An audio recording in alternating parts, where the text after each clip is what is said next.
kita lihat di namanya bocor alus itu sangat mencederai, melukai perasaan rakyat yang selama ini mereka antri bertahun-tahun untuk bagaimana mereka bisa menunaikan ibadah haji. Pertama Pak Dirjen yang berlaku saksi pada kesempatan hari ini, kami ingin tanyakan salah satu kebijakan yang diambil oleh Pak Menteri soal kuota 20.000 ini. Banyak isu yang beredar terutama di tempat kami di Komisi 6, karena waktu itu kami sedang memanggil Bank BTN yang punya saham di Muamalat. Ada isu-isu liar bahwa kuota haji tidak sepenuhnya dilakukan sesuai amanah undang-undang, yaitu hanya 8% diberikan kepada haji plus haji khusus. Itu karena ketidaktersediaan dana haji yang selama ini ditabung oleh masyarakat. Maka pada kesempatan ini kami ingin tanya secara jujur kepada panjenengan, apalagi sudah disumpah tadi.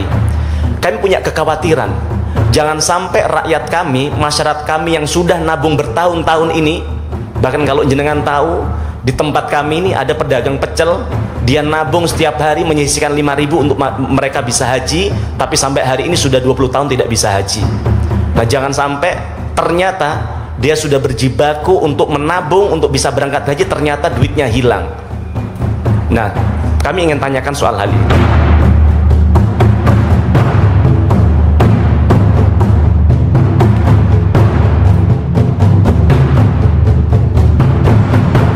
Maka hari ini saya harus tegas-tegasan nih kepada bapak-bapak sekalian. Dana efisiensi yang kemarin bapak-bapak sampaikan di evaluasi kita yang kemarin itu, apakah sudah dikembalikan kepada BPKH? Dengan keuntungannya, dengan bunga-bunganya lah istilahnya seperti itu. Totalnya ada berapa keuntungan tersebut? Kemudian kemarin disimpannya di mana? Ini masih pertanyaan saya nih. Kan sebetulnya masih ada di rekening bapak-bapak kan? Belum dimasukkan ke BPKH loh. Simpannya di mana? Masih ada di rekening bapak-bapak kan?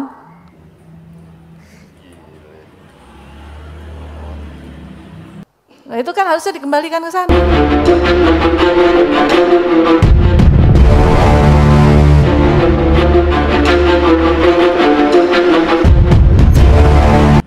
Terima kasih. Assalamualaikum warahmatullahi wabarakatuh.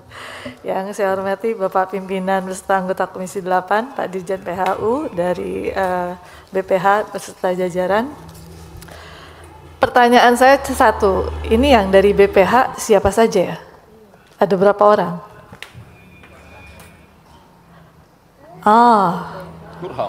Rame juga BPH. Tugas dan fungsinya sebagai apa saja ya Pak? Perkenalkan dong Pak, karena kita tidak tahu siapa saja nama-namanya. Diizinkan ya pimpinan ya.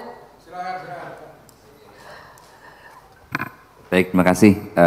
Izin Ibu, dapat kami sampaikan bahwa saya Nur Alia Fitra Bu. Kami kemarin sudah dilantik sebagai Kepala Biro Perencanaan dan Organisasi pada Badan Penyelenggara Haji. ASN ya? ASN Bu.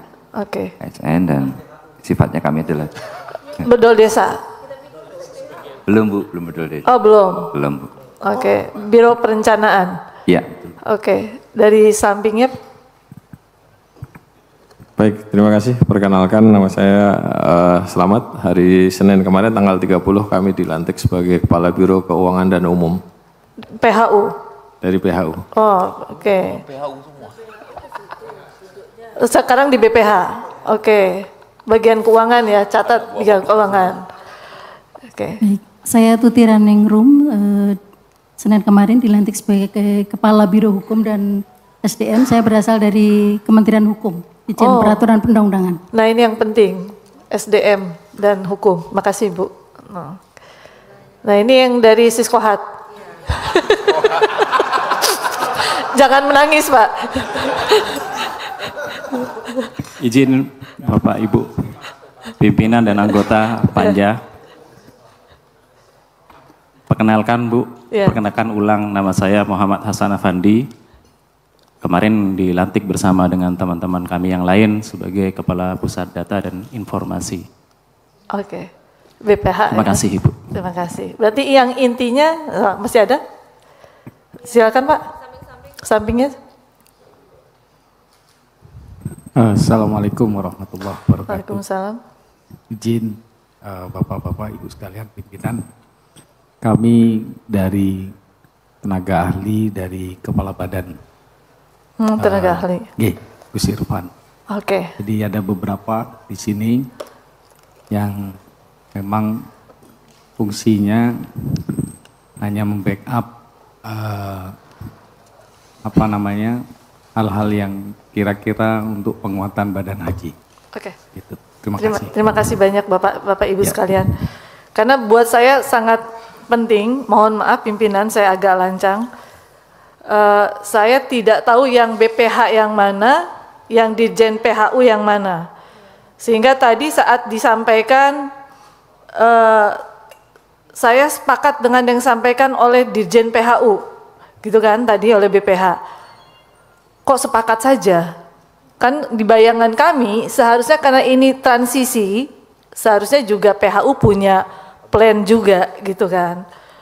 Harus punya perencanaan versinya PHU, BPH gitu, BPH. Sehingga pada saat nanti running di 2026, BPH juga sudah punya konsep gitu. Nah baiklah Bapak Ibu sekalian yang saya hormati dan saya banggakan, menarik dari apa yang disampaikan oleh Pak Dirjen PHU, dari yang disampaikan oleh rekan-rekan saya, sebetulnya hari ini kita akan menguliti kaitan dengan asumsi dasar. Karena kalau kita tidak membahas asumsi dasar, percuma kita akan menentukan tadi yang disampaikan oleh Pak Fikri. Di ujung akhirnya itu adalah mengenai berapa persentase nilai manfaat kalau kita tidak menentukan dari asumsi dasar. Nah, kaitan dengan asumsi dasar, yang paling terpenting itu adalah berapa kurs rupiah terhadap dolar. Saya masih tergelitik kaitan dengan dolar. Kalau kita menetapkan dolar, berdasarkan hasil yang disampaikan oleh bapak-bapak menetapkan berdasarkan asumsi makro yang telah ditetapkan oleh APBN. APBN menetapkan di angka 16.000 rupiah. Tapi hari ini kita mengetahui dolar kita ini mengalami pelemahan. Sudah di angka 16.100 rupiah. 16.100. Oh, 16.100 ya? 16.100. Bahkan kalau mengikuti tren hari ini, inflasi juga sedang mengikuti kejadian bagaimana PHK, pelemahan perekonomian. Dan kita tidak tahu nih, tren ekonomi ke depan seperti apa. Saya tidak mau pada saat penetapan nanti terjadi seperti yang evaluasi kemarin, kita harus membayar hutang, di mana nanti nilai manfaat harus menutupi, gitu loh. Karena kita kekurangan, gitu loh kan. Akibat salah asumsi dasar. Maka hari ini saya harus tegas-tegasan nih kepada bapak-bapak sekalian. Mengenai dolar saja, saya nggak setuju di angka 16.000. Kenapa tidak kita menggunakan asumsi nanti dengan inflasi, dengan PHK, dengan pelemahan ekonomi, dengan segala macam yang ada, apakah memungkinkan kita tentukan saja di 16.500 atau di angka 16.300 moderatnya gitu kan. Karena antisipasi. Jangan sampai nanti nilai manfaat harus menutupi lagi. Pertanyaan saya yang berikutnya nih yang masih menggelitik daripada saya. Ini masih saya catat nih, belum saya buka di note saya nih. Saya harus buka note saya nih Pak, bapak-bapak sekalian. Dana efisiensi yang kemarin bapak-bapak sampaikan di evaluasi kita yang kemarin itu, apakah sudah dikembalikan kepada BPKH?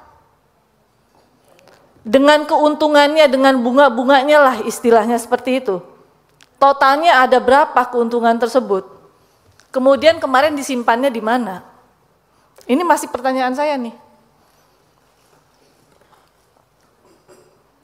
Kan sebetulnya masih ada di rekening bapak-bapak kan? Belum dimasukkan ke BPKH loh.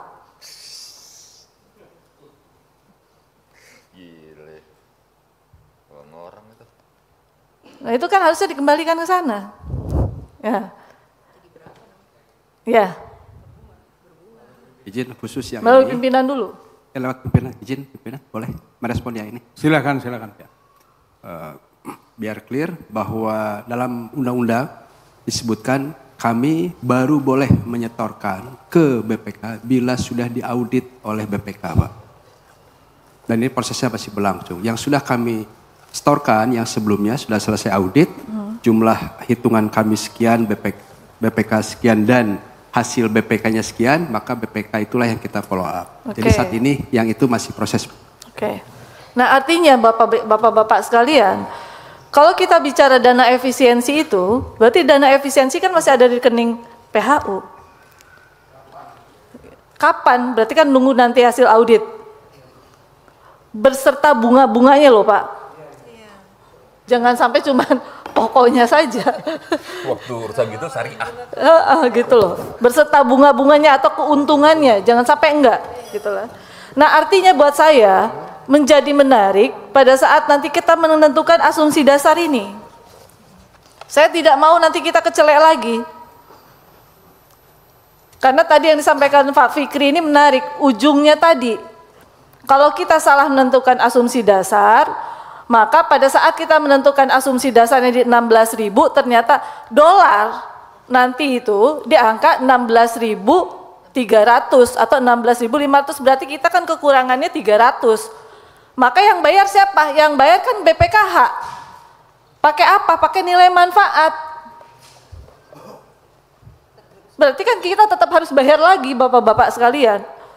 Berarti nilai manfaatnya bukan 30% lagi, gitu loh. Ada perubahan lagi. Nah ini yang menarik di situ. Kemudian SAR.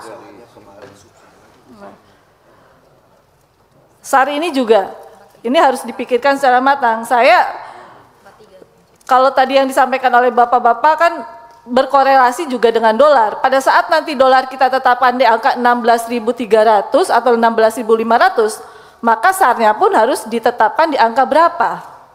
Gitu kan. Nah, yang lain-lainnya, saya sepakat dengan disampaikan oleh Pak Ahmad, bahwa Pak Wamen sendiri sudah menyampaikan kepada kami, ada perhitungan yang menurut beliau bisa realistis, dan kemudian saya coba membuka dokumen-dokumen saya sebelum-sebelumnya. Oke lah, kita telat melakukan pembahasan pada proses untuk BPIH dan BIP tahun 2025 hari ini.